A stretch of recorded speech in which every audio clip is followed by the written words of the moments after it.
Hey guys, so I wanted to do a video on why I think kids act up in public. These are just based off of my kids and also situations that I've seen by observing other kids that were acting up. So I just want to say this pertains to going to the grocery store, going to restaurants, going to the doctor's offices, anything that involves taking your kids to. This is not the answer for everything, but I think that if us parents open our eyes and just kind of think through our child's eyes, that these tips can help a lot. So I'm gonna go ahead and get started. The first, and I think this is the most major one, really, that sometimes us parents don't always think about is their needs. Are they tired? Are they hungry? Are they thirsty? Are they bored? Are they overwhelmed? Like, I can't take Aiden to Walmart on a Friday because he gets so overwhelmed by all of the people there and he starts acting out. Always keep snacks on you, that really helps, and drinks. Change them right before you go to the store, that helps them feel a little bit more comfortable. Try to do it after nap time or in the morning whenever they first wake up. You would not believe how many kids I see get punished, yelled at, get, in trouble for, get empty threats like, you're not gonna get candy if you keep doing that. Just because they're being kids, but also what really hurts is whenever their parents, their mom is not paying attention. I took Aiden to the doctor's office, the walk-in clinic, and this mom had a child that looked about 2 or 3, and the mom was on her phone. The mom was on her phone the whole time, and the daughter kept getting up and going to different seats. The daughter kept saying, "Hey mom, mom, mom," and the mom was like, "Get in your seat or you're not gonna get a sucker after this." And it even got to one point where the mom was so engaged in her cell phone that when her daughter asked to get in, if the daughter was like, "Can I get in your lap, mom?" the mom didn't even answer her. The mom didn't even respond. So I really think that whenever you're out and about, you should try really hard not to be on your phone. For one, you want to pay attention to your kids. You want to make sure they're not in danger. You want to make sure no one's kidnapping them or looking at them weird. But you also want to be fully attentive and give them attention because they don't have anything they can play with like a phone. So they're bored and they want your attention, and they're not very patient human beings. You kind of have to teach that to them. But it's really sad whenever you see a mom or even dads being on their phone more than they're with their child. I also see this a lot, and Aiden does this, whenever we get stopped by someone at the grocery store and you're having a conversation and it's not really, toddler appropriate conversation, like they can't really, come in on the conversation. So Aiden will start acting out.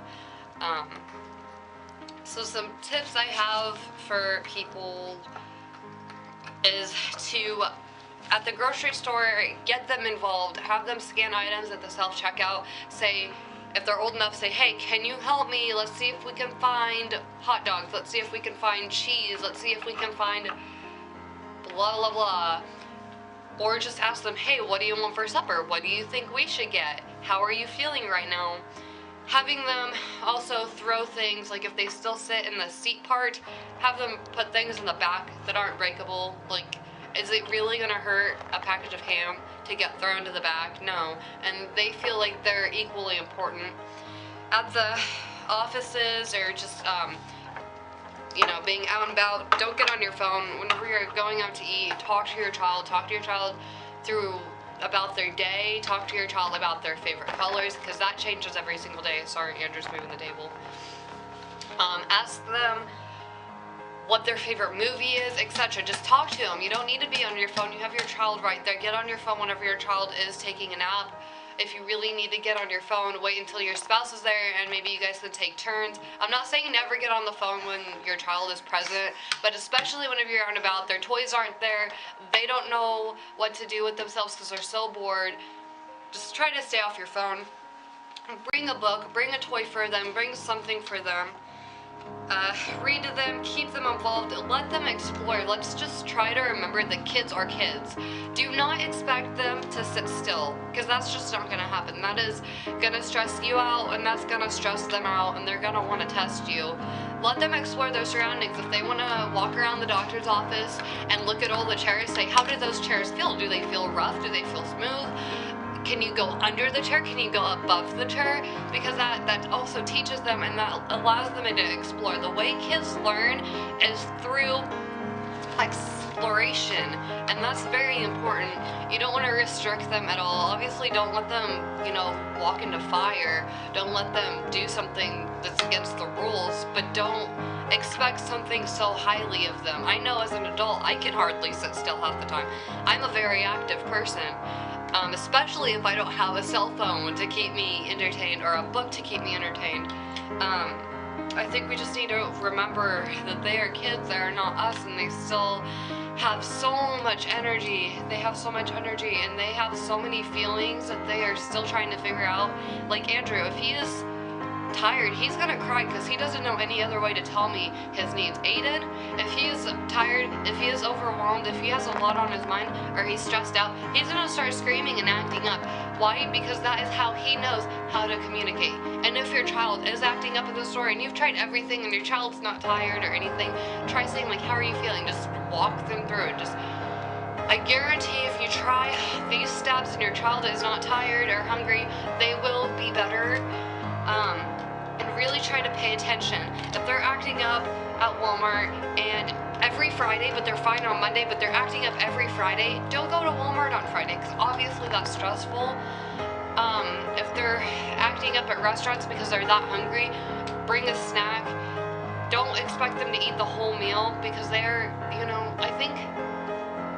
really think that we expect too much from our children. I really do. And in a sense, in some things that's okay, but in a lot of senses it's not, if that makes sense. Like, you can expect them to pick up their toys and you can help them pick up their toys, but don't expect them not to get their toys back out, because that's what they're gonna do. And it really hurts me to see whenever parents don't let their kids be kids, because they are only kids once. And I don't know about you, but I think sometimes, or most of the time, the adult world really sucks. So why are we trying to rush our kids to grow up? Especially, why are we so upset with them whenever they're acting up in public? They're being kids. And this is something that I feel really strongly about, because I could not work at a Walmart or at Big Lots or anything like that, because I would just snap. We have to let them be kids, and as parents, we have to be able to do what's best for them. And getting mad at them because they're getting bored, because they're getting antsy, because they're talking a lot. 2-year-olds, they talk and then they repeat themselves. Whenever I see people get mad at their children for that, it really irritates me. It really irritates me. Or whenever their kid says, I'm hungry in the store, and they're like, oh, well, I just fed you, or, well, you're gonna have to wait, you should have told me earlier. It's just, that is not what kids do. That is what adults do. And even then, I don't know if I'm hungry until I'm hungry. I'm sure you guys know what I'm saying, and I hope these tips and these words help you. And it's not, like I said, it's not bad to be on your phone. It's not bad to expect things from your kids, but we just gotta be realistic, because if we're not realistic, parents, kids are gonna get stressed out and overwhelmed, and you really don't want to look like that mother that gets mad at their kids over being a kid. You know what I mean? And we gotta let them be babies, because they're so cute. We can't expect a lot from them. Can't expect him to be potty trained. He doesn't even know when he poops. So, I'll talk to you guys later.